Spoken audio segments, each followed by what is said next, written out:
मामाच्या गावाला जाऊया जाऊया. पप्पा, तुम्ही लहान असताना उन्हाळ्याच्या सुट्टीमध्ये काय करायचा? मी उन्हाळ्याच्या सुट्टीत माझ्या पहिल्या मैत्रिणीला भेटायला जायचो.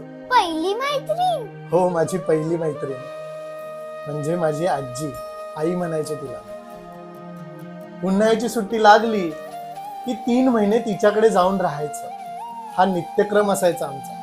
आणि जेवढी उन्हाळ्याच्या सुट्टीची उत्सुकता आम्हाला असायची तेवढीच तिलाही असायची, की कधी माझी लेकरं बाळं येतील आणि कधी माझ्याजवळ राहतील असं तिला व्हायचं. आम्ही ज्या दिवशी जायचो त्या दिवशी दारात वाट पाहत बसणं, गेलं की मायेने डोक्यावरून हात फिरवणं, गपचूप पेप्सी खाण्यासाठी पैसे देणं. लहानपणी सगळं काही कमाल होतं, माहितीये तुला.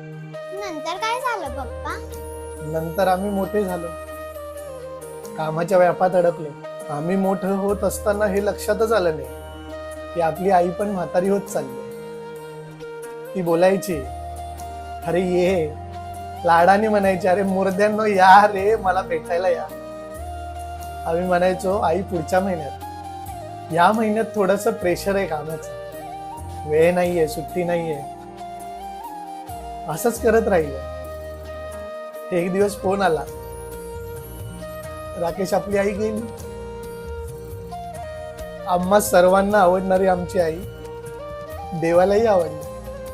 तुझ्याजवळ तुझी आजी आहे, तुझे आजोबा आहेत. एक क्षण जगून घे त्यांच्यासोबत आनंदाने, कारण एकदा का माणूस गेला ना की त्याच्या आठवणी फक्त डोळ्यामध्ये राहतात पाणी बनून.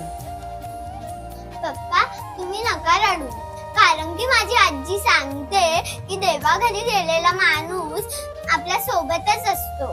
तुझी आजी माझी आई आहे, हे विसरू नकोस. पप्पा, मग आपण पण जाऊया का माझ्या आजीकडे? नक्की जाऊया, पण मला तुझी रिमोटची गाडी देशील ना?